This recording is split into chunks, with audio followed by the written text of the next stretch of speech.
Para hadirin dan hadirat, mungkin khususan Zahir Mania yang selalu mengikuti dan telah lama mengikuti majelis Az-Zahir bersama saya, mungkin masih ingat ketika dahulu saya sering menasihati panjenengan agar berhati-hati di majelis sholawat, ditata hati kita, dijaga perilaku kita, yang terutama didandani niati sing apik. Kenapa saya bicara seperti itu? Karena majelis ini bukan majelis sembarangan, bukan hanya untuk tontonan, bukan hiburan, bukan untuk mencari menghilangkan rasa bosan atau apa terus hadir di majelis itu, bukan. Majelis ini terlihat sederhana, terlihat biasa-biasa saja, tapi jenengan harus mengetahui bahwa makna yang terkandung dengan hadir di majelis model seperti ini sangat luar biasa. Sedikit saya akan menceritakan, ada salah satu orang yang biasa membacakan sholawat kepada Nabi, diceritakan di dalam kitab Tabaqat, seorang yang bernama Umar bin Mubarak yang hidup sekitar abad ke-6 Hijriah, hidup berdekatan dengan zaman Faqihil Muqaddam Muhammad bin Ali Ba'alawi. Seorang Umar bin Mubarak ini tinggal di pinggiran negara Yaman, di desa yang bernama Baidha.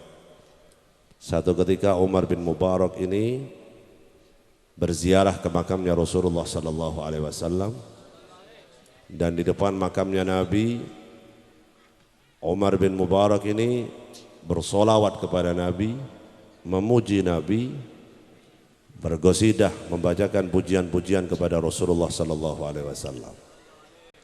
Di samping memuji Nabi, juga memuji sahabat-sahabatnya Nabi. Karena di samping makamnya Nabi ada makamnya Sayyidina Abu Bakar As-Siddiq, makamnya Sayyidina Umar bin Al-Khattab. Maka si Umar bin Mubarak ini selain bersolawat kepada Nabi juga memuji kedua sahabat Nabi. Mungkin contohnya seperti gosidah yang kita sering bawa di majelis solawat. Gosidah yang berjudul Ya Taibah, Ya Taibah, Ya dawal ayana istakna lih wal hawa nadana والهوى نادانا والهوى نادانا سيدي يا أبا بكر حبكم في القيام دحري يا عمر عقده بعمري وكذا سيدي عثمان Sayyidi Uthman, Sayyidi Uthman. Lalu disambung dengan Ya Ali ibn Abi Thalib, pokoknya komplit Khulafaur Rasyidin. Karena si Umar bin Mubarak ini selalu memuji Nabi, selalu memuji sahabat-sahabat Nabi. Ada salah satu orang yang mendengar Umar bin Mubarak ini selalu bersolawat pada Nabi, memuji Nabi. Lalu dia memanggil, wahai fulan, wahai Umar bin Mubarak, maukah kamu mengikuti undanganku, menghadiri undanganku? Hari ini aku akan menjamumu makan. Kowe tak undang nang omahku, teko nang omahku tak kei mangan. Karena si Umar bin Mubarak ini orangnya baik. Jadi kalau ada orang mengundang dia, dia husnudzon, berbaik sangka. Thayyib, baik, saya akan menghadiri undanganmu. Saya akan mengikuti apa yang kau minta pada diriku. Ikut si Umar bin Mubarak ini. Jalan jauh keluar dari Madinah, tahu-tahu nyampe di rumahnya orang yang undang makan tadi. Begitu masuk di dalam rumahnya, si Umar bin Mubarak ini diikat tangannya, diikat kakinya. Setelah diikat tangannya dan kakinya, maka yang tadi yang undang makan mengatakan, wahai Umar, saya tidak suka atas apa yang kau lakukan. Kau selalu berselawat kepada Nabi Muhammad, memuji kedua sahabatnya, saya tidak suka dengan kelakuanmu. Sekarang kau telah berada di dalam rumahku dan aku ikat tangan dan kakimu. Pilih salah satu, aku bunuh kamu atau aku potong lidahmu. Si Umar bin Mubarak tadi suruh milih, tak pateni apa tak ketok ilatmu. Tak ketok ilatmu ben kowe ra iso muji-muji maneh karo Kanjeng Nabi, tur ora iso muji karo sahabat-sahabatnya Nabi. Maka Umar bin Mubarak ini memilih, daripada saya dibunuh, potong saja lidah saya. Dipotong saja lidahnya. Maka seketika itu dipotong lidahnya Umar bin Mubarak. Dan dia keluar dari rumahnya orang itu dengan membawa lidahnya yang sudah terpotong. Seraya dia berjalan mendekati lagi kepada makamnya Nabi Muhammad dan dia berdoa kepada Allah dan memohon melewati pintunya Rasulullah. Dia seakan-akan seperti anak yang merintih kepada kedua orang tuanya yang lagi sakit, merintih kepada Nabi Muhammad. Tapi sudah nggak bisa keluar kalimat lagi, hanya berdoa dalam hati, ya Rasulullah. Dan dia berkata, si Umar bin Mubarak, ya Rabb, ya Allah, apabila kau meridhoi aku memuji kekasihmu Muhammad, maka kembalikan lagi lidahku utuh seperti semula. Tapi seandainya kau tidak ridho kalau aku memuji nabimu, jangan kau kembalikan lagi lidahku seperti semula. Saking keseli dungo terus sampai dia tertidur di depan makamnya Rasulullah SAW. Ketika tertidur di dalam mimpinya si Umar bin Mubarak didatangi oleh Nabi Muhammad SAW. Didatangi di dalam mimpinya oleh Rasulullah, lalu Rasulullah mengatakan, ya Umar, buka mulutmu. Buka mulutmu. Begitu si Umar membuka mulutnya, maka Rasulullah mengambil lidah yang terpotong tadi dan disambung oleh Nabi Muhammad kepada lidahnya Umar bin Mubarak tadi. Ki jero mimpi. Begitu disambung oleh Rasulullah, maka tersambung kembali lidah yang tadi dipotong oleh orang. Seketika itu dia terkejut, dia bangun tidur karena mimpi bertemu dengan Rasulullah dalam mimpinya adalah mimpi yang paling indah. Mimpi yang paling diidamkan, diidolakan oleh para pecintanya Nabi Muhammad, bermimpi berjumpa dengan Rasulullah SAW. Begitu dia terbangun, dia kaget. Dia mendapati lidahnya tadi yang terpotong tersambung kembali. Sebagaimana seperti dia mimpi Nabi Muhammad disambung oleh Rasulullah. Lalu dengan kenyataannya, dengan izin Allah Subhanahu wa taala, lidah tadi yang terpotong nyambung kembali. Maka dia bergembira, maka terus dia pulang ke daerahnya, di daerah Baidha di Yaman itu dia pulang. Berselang berapa lama, beberapa tahun kemudian dia kembali berziarah di makamnya Nabi Muhammad, kembali ke Madinah. Dia ziarah di makamnya Nabi, lalu ada anak kecil, anak muda menghampiri Umar bin Mubarak. Apakah namamu Umar bin Mubarak? Nah, maukah kau mendatangi undanganku? Aku ingin kau datang ke rumahku dan aku ingin memberikan makan kepada dirimu. Taib, nggih, siap. Jalan lagi Umar bin Mubarak mengikuti anak kecil tadi. Jalan, dia kaget. Ini kok rute yang saya lewati seperti halnya rute yang dulu saya dipotong lidahnya orang. Ki ojo-ojo ki arep mateni aku maneh ki wong. Cuman bedone ki arek cilik iki, bocah cilik iki. Tapi okelah saya husnudzon aja karena dia mengundang makan saya. Masuk, begitu masuk rumah yang dulu lagi, yang pernah motong lidahnya Umar bin Mubarak tadi.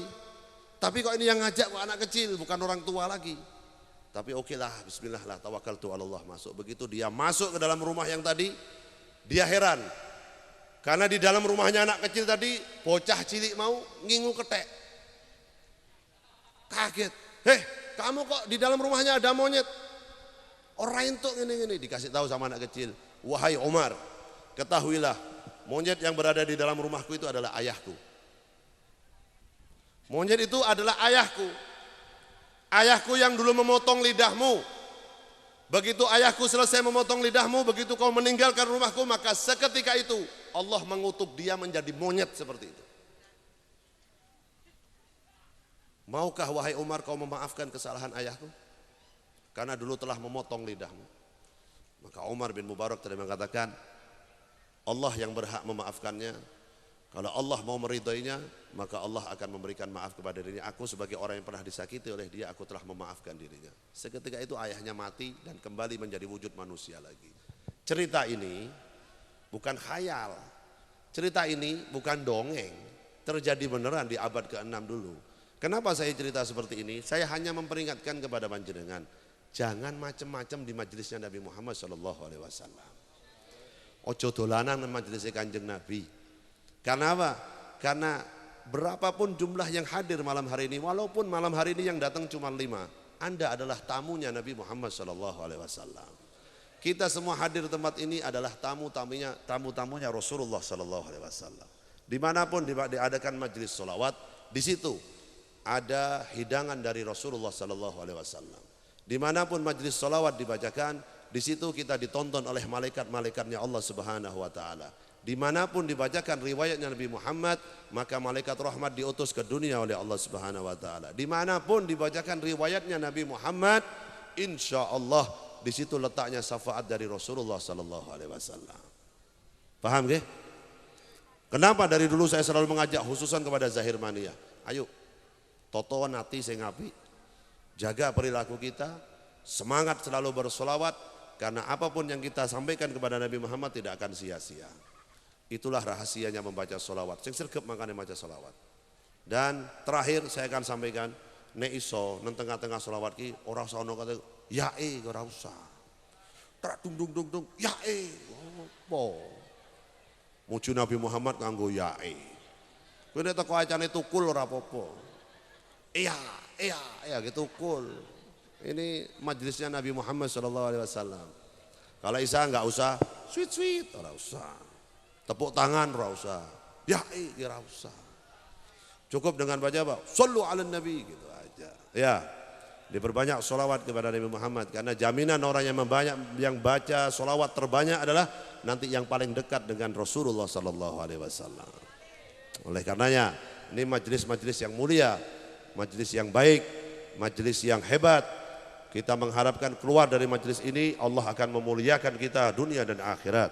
Kita berharap ketika keluar dari majelis ini Allah akan memberikan yang terbaik untuk kita, nasib kita dijadikan jauh lebih baik, rezeki kita dijadikan lebih baik, keluarga kita dijadikan lebih baik, dan segalanya akhir hayat kita dijadikan yang terbaik oleh Allah Subhanahu wa Ta'ala. Allahumma amin ya rabbal alamin. Jangan lupa besok malam insya Allah akan dimulai pertama kali rutinan majelis Jati Sumonegoro punyanya Habib Hussein bin Habib Lutfi bin Yahya di Gedung Sholawat.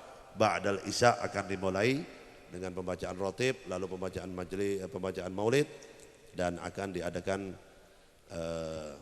pengajian kitab oleh guru kita Al-Ustadz Abdul Khalid Ma'rufi dari Pekalongan. Jadi besok hari Kamis malam Jumat Waki, ya, malam Jumat Wakinan besok akan dimulai di Kanjur Sholawat, majelisnya Habib Hussein bin Habib Lutfi bin Ali bin Hashim bin Yahya. Seng sempat datang monggo dihadiri. Insya Allah kita selalu menghadiri majelis-majelis yang baik, majelis-majelisnya Nabi Muhammad SAW.